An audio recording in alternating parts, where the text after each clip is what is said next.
Evening, folks. Brian here, October 10, 2024. One little short video before I call out our wraps. So this solar storm, let's consider this a gauge or a test of the strength, or rather lack of our protective magnetic field.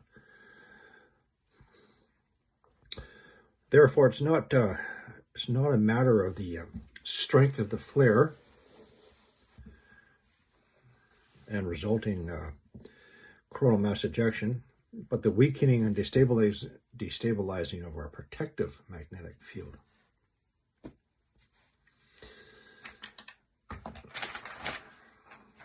It is not so much the size as it is duration of a storm. Size doesn't matter. Duration does. So the Carrington event was an estimated X45 flare, long duration, whereas these CMEs were the result of, X9. During the Carrington event, our field strength was 100%. We're much lower now, so it doesn't take that much of a punch. This geomagnetic storm is still ongoing. We're in the 12th hour now. Now, fortunately, that KP10 level was only for 60 minutes. That's all. So we're very fortunate. It only lasted for 1 hour. Nevertheless, it's never reached that high before. I believe right now we're down at KP6.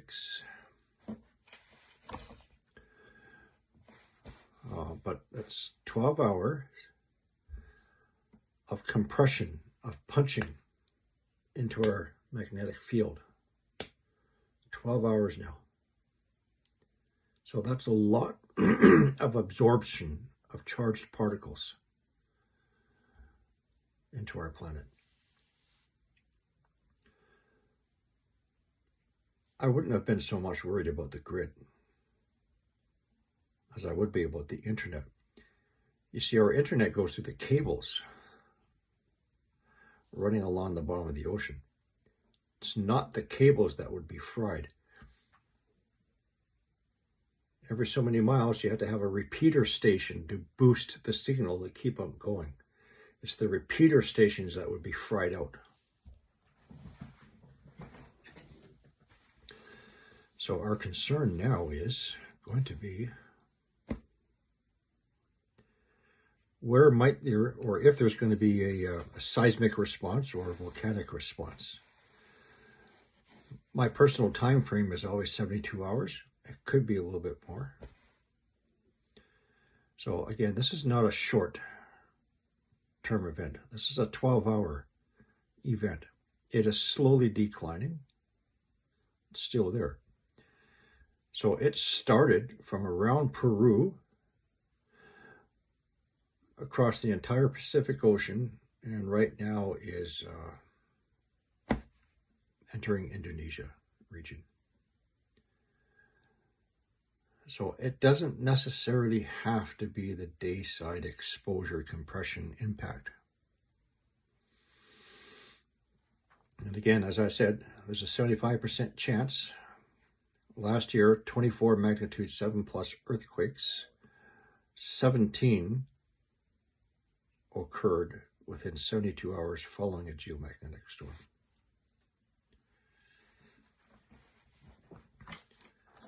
I would say there's more than a 75% chance just because of the duration of this event.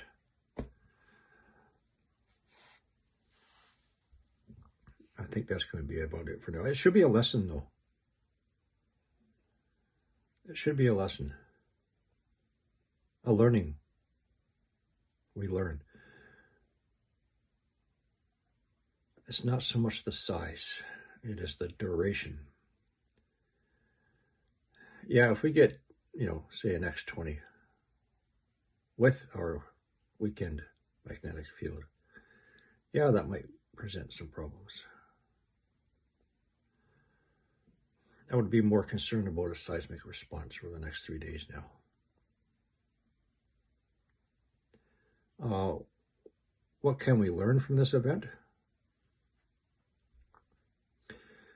As I said before, when we know something large is coming, and we don't know if it's going to take down the grid, we don't know if it's going to take down the internet, it's still a good idea to gather your family members together and keep them together. We have another 2 years of going through the solar maximum and the intensification of these flares and earthquakes. That's all.